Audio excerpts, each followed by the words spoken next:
Good evening, or good morning, good afternoon, good evening, depending on what side of the globe you are in. Last week we talked about the how education impacts what we perceive and how we perceive it. We agreed that education is an enabler, and by the reason of our education, we begin to see things differently when compared to people who don't have any education. Now, we used a very simple accident scenario to describe how education informs what we see and how we see it. And we agreed that in reputation management and in trying to engineer how you are perceived, we must take into account how educated our stakeholders are and how best to approach them, because their education determines how they perceive us.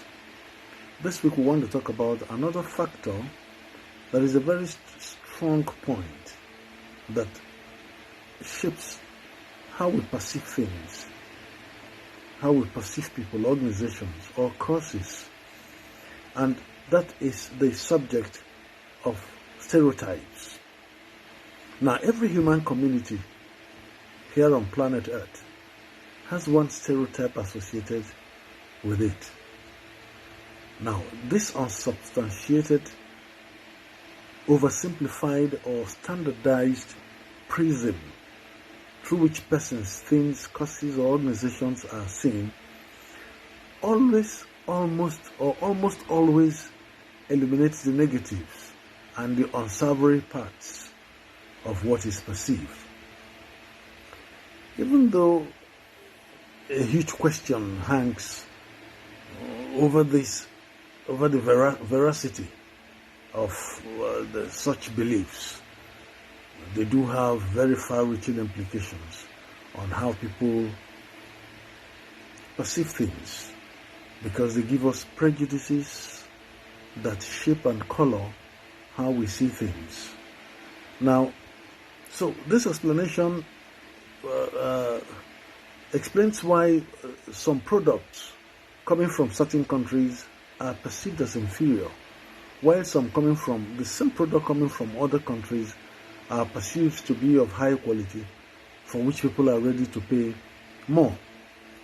The same scenario can be seen playing out also in how we evaluate academic qualifications from different climes.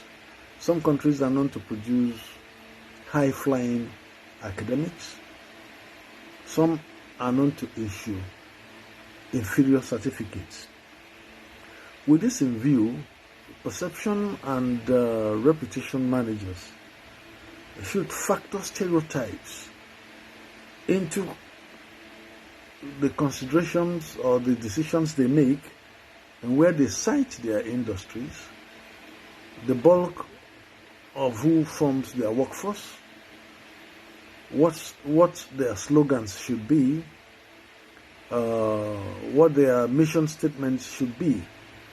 I think this should be a discrete statement that responds or that addresses some of those stereotypes held by your stakeholders. Now, this is important if we are concerned about profitability, public acceptability, and our credibility as an organization, as a human being. We must factor in the issue of stereotypes. People pigeonhole you into a box and profile you for no scientific reasons, for no established reasons.